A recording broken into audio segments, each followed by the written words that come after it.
Ahí Vale, sí. ahí cargó, ¿verdad? Ok, entonces, bueno, de Brinca ya habíamos hablado, para los que no nos conocen, Brinca es una consultora en transformación digital e innovación. Nosotros tenemos cuatro grandes áreas de negocio y hay una quinta que están haciendo, donde por una parte hacemos investigación respecto a innovación y hemos creado lo que se llama el ranking de culturas creativas corporativas, donde medimos a las empresas a nivel de cultura, cómo está su madurez para enfrentar los procesos y la instalación de capacidades de innovación. Hemos sumado hace un año atrás un diagnóstico de transformación digital, que lo llamamos ADN digital y que tiene la misma lógica, madurez digital de las organizaciones, y otros estudios que asociados al mundo de la innovación que estamos haciendo permanentemente en el sector público muchas veces. Tenemos el área de consultoría que ayuda a instalar capacidades, lo comentábamos en la anterior oportunidad que ustedes me invitaron, que si alguno de ustedes participó, comenté yo que nosotros, parte de nuestro trabajo importante con las empresas es cómo instalamos capacidades y generamos prácticas y sistemas y procesos dentro de la organización para instalar el cambio cultural dentro de la organización. Y estamos hoy día también creando una plataforma de innovación abierta para apoyar a las empresas cuando tienen desafíos que van más allá de sus fronteras propiamente tal de la organización. Tenemos un software que hemos creado especialmente desde el año 2015, y que ayuda a gestionar las ideas, particularmente todo lo que implica los repositorios de las campañas de ideas y todo lo que es gestión de portafolio y proyectos de innovación.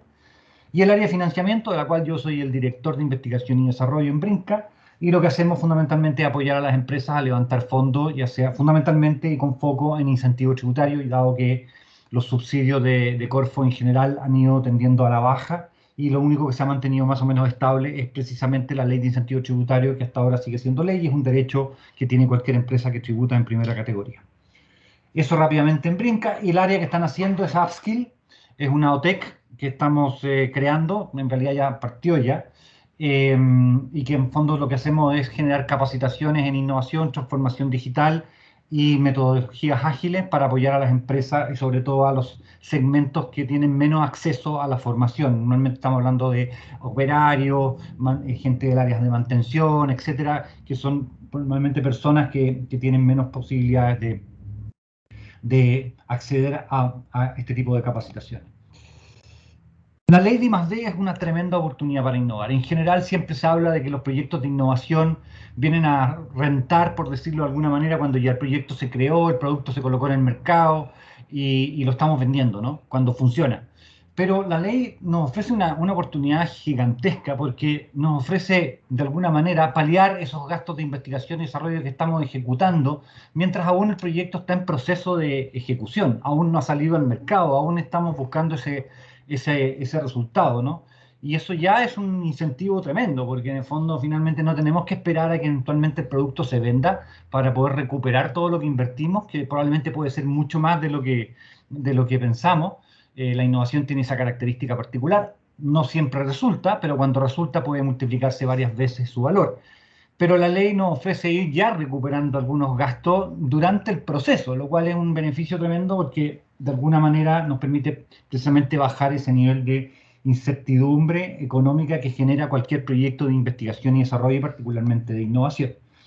En Chile estamos al debe en esto, ustedes probablemente ya lo saben, hay numerosos estudios que muestran cuán bajo estamos en I+D en Chile, y lo más insólito es que la ley se creó el año 2008, y el 2008 más o menos estábamos en un 0,4% del Producto Interno Bruto de inversión en investigación y desarrollo.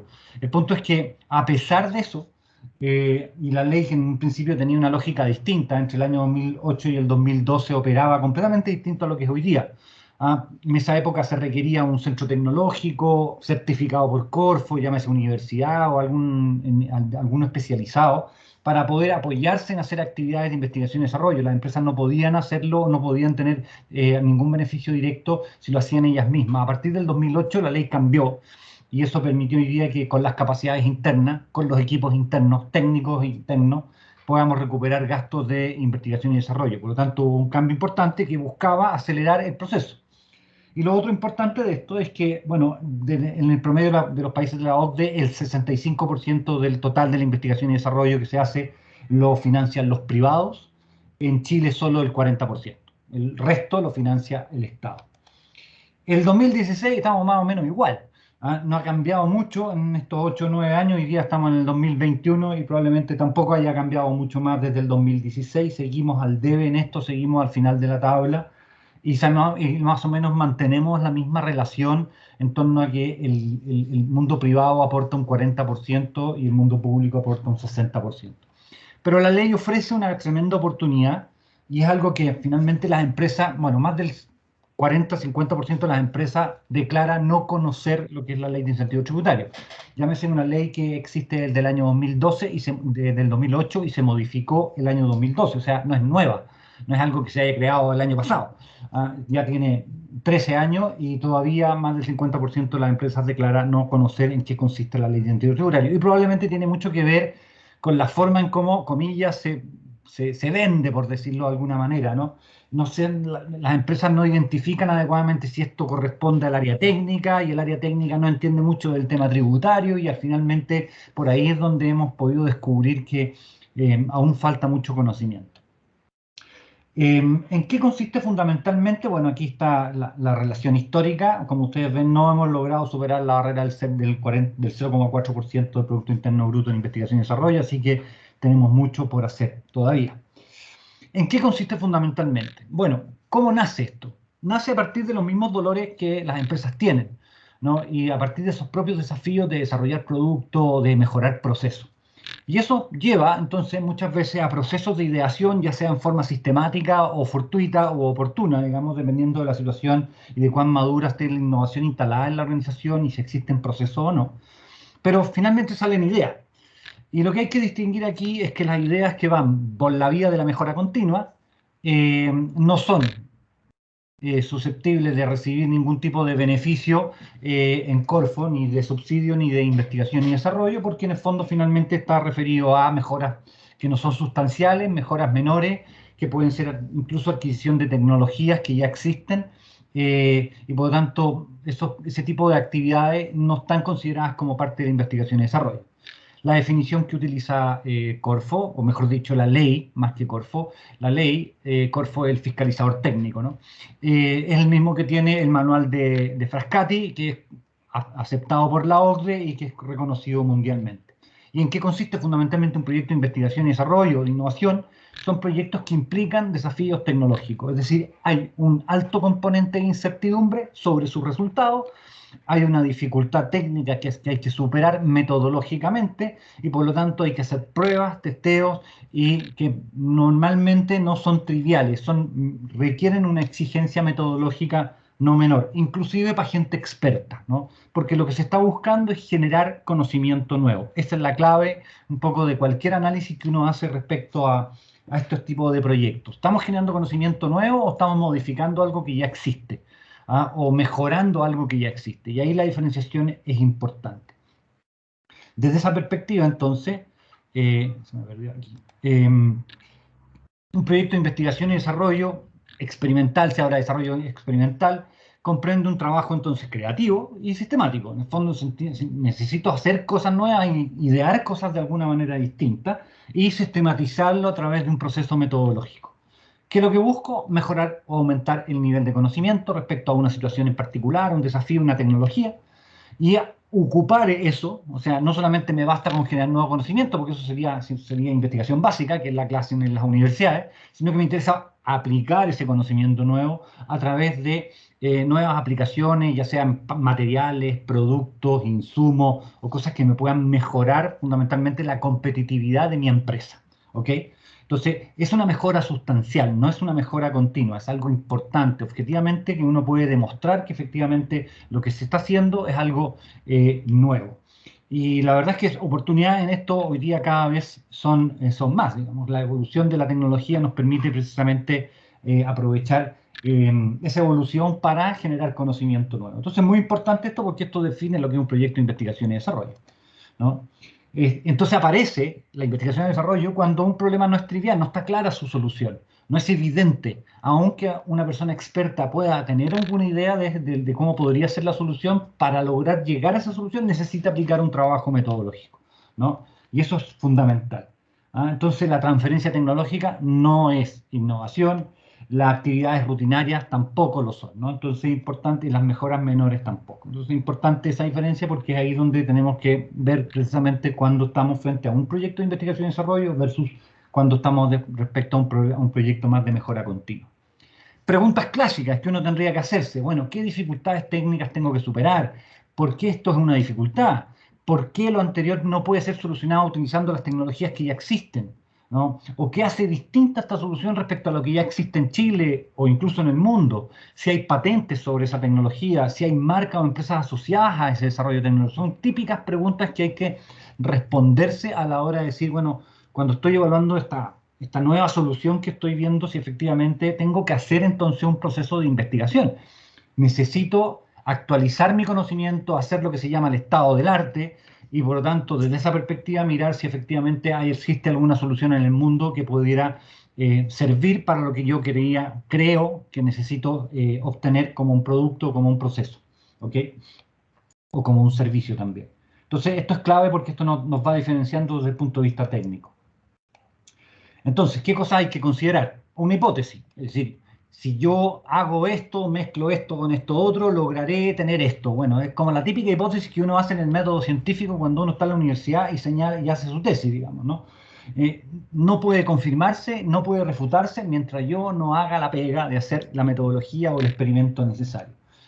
Y por lo tanto, el trabajo metodológico es clave y aquí el aporte técnico de los que están dentro de la empresa, más eventualmente sus contratos que la empresa quiera tener con universidades o con centros tecnológicos, es clave porque eso nos va a ayudar a construir mejor el relato a la hora de contarle a Corfo, que es el evaluador técnico, qué es lo que hace.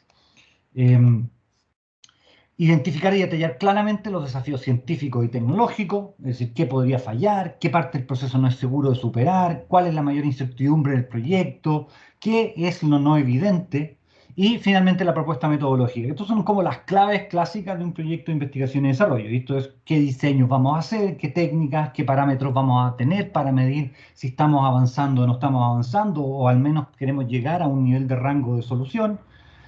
Cuál es la presentación sistemática de los objetivos y resultados. Eso es en lo técnico, ¿no? Y por lo tanto, a veces hay que hacer escalas de prueba y hay que justificar también esos batch de prueba que se hacen para ver si efectivamente llegamos a una solución. Eso es lo técnico.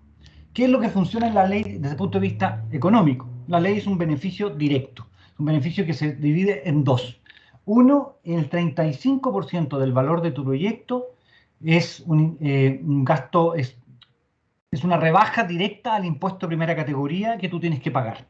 Ese es como el primer beneficio. Cuando desarrollas investigación y desarrollo, el primer beneficio, todas las empresas lo tienen, independiente del giro que haga la empresa o que tenga la empresa, todos tienen este beneficio del 35% del gasto o de crédito tributario directo a aplicar en el impuesto de primera categoría. El segundo componente, el 65% restante del proyecto, bueno, eso ya puede ser un poquito distinto porque hay empresas que por el giro, por ejemplo, un laboratorio farmacológico, por el giro hace investigación y desarrollo. Por lo tanto, los gastos que tiene ya van a estar incorporados en sus gastos de operación. Pero una constructora que a lo mejor tiene que hacer, no sé, un nuevo tipo de hormigón, una cosa completamente distinta y que a lo mejor va a tener que incurrir en gastos que están fuera de su giro tradicional, ellos tienen este beneficio de 65% restante del proyecto como aceptado para producir la renta, ¿no? Entonces, el 35 es para todos, el 65 solo para aquellos que puedan estar haciendo gastos que estén fuera del giro y que puedan ser objetables por el servicio de impuesto interno.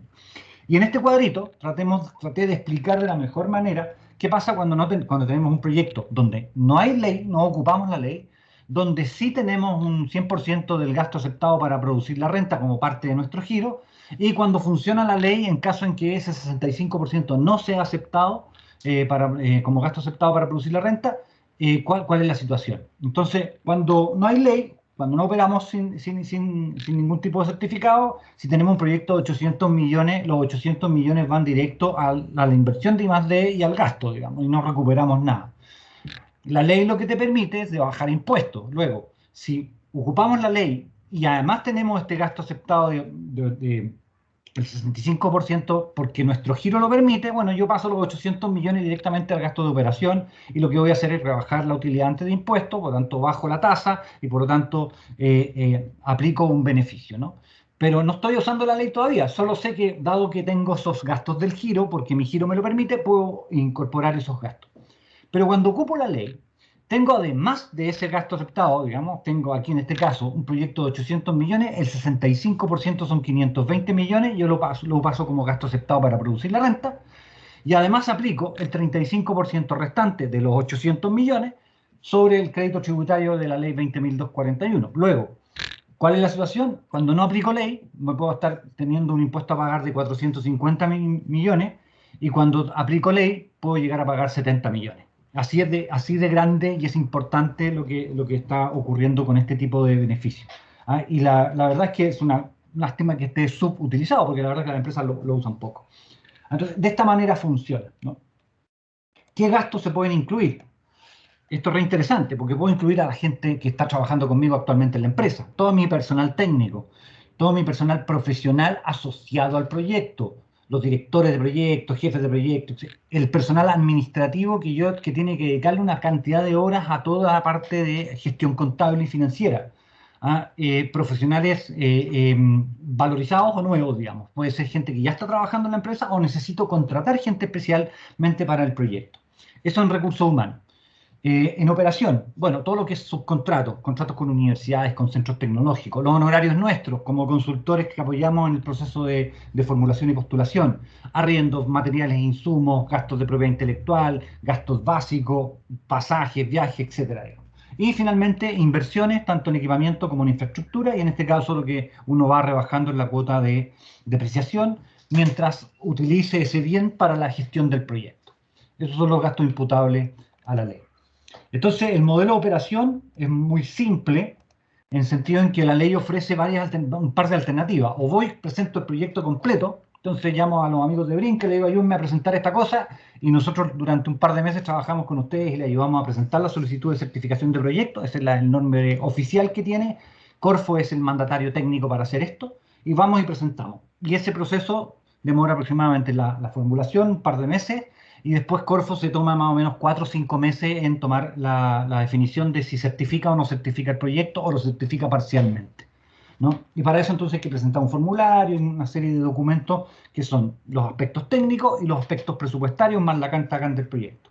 Si uno no tiene muy claro el proyecto, porque en este ámbito si el proyecto está claro yo lo voy y lo postulo, pero si no está tan claro todavía tengo cosas que investigar, desarrollar, no tengo mucha certeza si efectivamente lo voy a hacer. La ley ofrece la posibilidad de acogerse, de presentar una intención de acogerse a este beneficio, que es más, no es más que un documento de una declaración jurada, un gasto efectuado, un desembolso efectuado con una factura que demuestre ese pago y una carta donde uno dice, mira, tengo la intención de hacer este proyecto, no estoy claro si lo voy a hacer, este es mi presupuesto aproximado, tampoco es vinculante, este es mi plazo aproximado, tampoco es vinculante, solamente tengo la intención.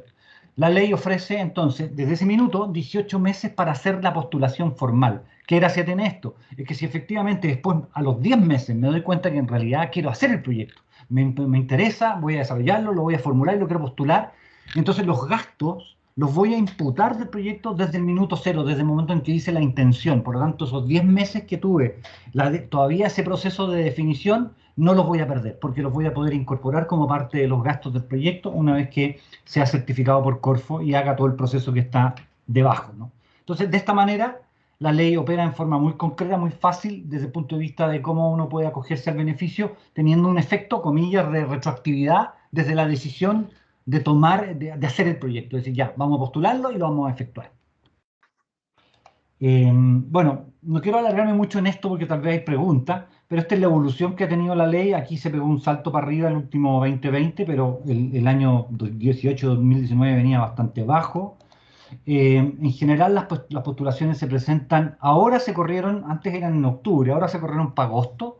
Lo que dice Corfo es que en agosto, si tú presentas en agosto, ellos te dan la certeza de que el proyecto va a ser evaluado durante este año tributario y por lo tanto la certificación la vas a tener en diciembre y vas a poder recoger todos los gastos del año tributario que vas a poder aplicar el 2021, en este caso abril 2022.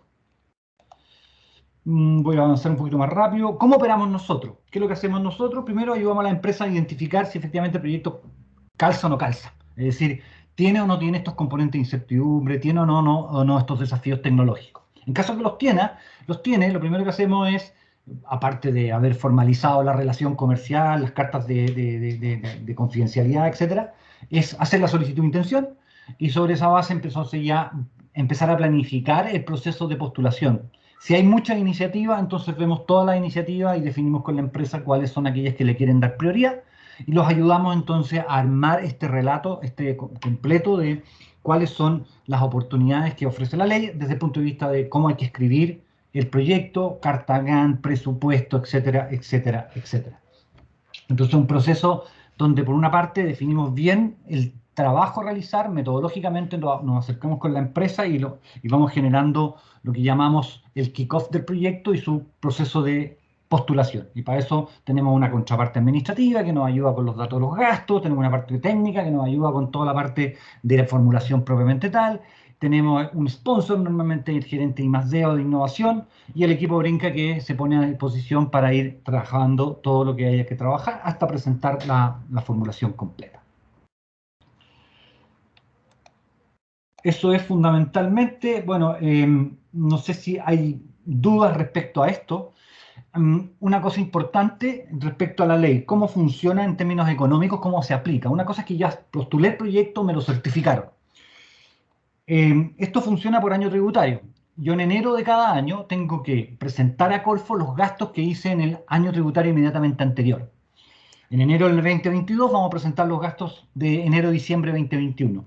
Y esos gastos van a ser validados por Corfo en función del presupuesto que se presentó y que fue aprobado en su respectiva oportunidad. Y van a ser entonces los que Corfo nos va a autorizar a aplicar como parte de este 35% en abril 2022, en la declaración de impuestos a la renta que hagamos en abril 2022. Nosotros como asesores les ayudamos a armar esa contabilización de gastos en el sistema Corfo. Es decir, ordenamos todos los gastos, los subimos a Corfo y vamos chequeando que no se nos quede ni un peso afuera de lo que estaba presupuestado para ese año. Muchas veces estas cosas van cambiando y vamos produciendo los cambios que sean necesarios. Lo importante es que el acompañamiento de Brinca no solamente parte desde el diagnóstico, sino que termina cuando hay que entregar el informe final y el informe técnico y financiero a Corfo, cuando el proyecto se acabó, se terminó.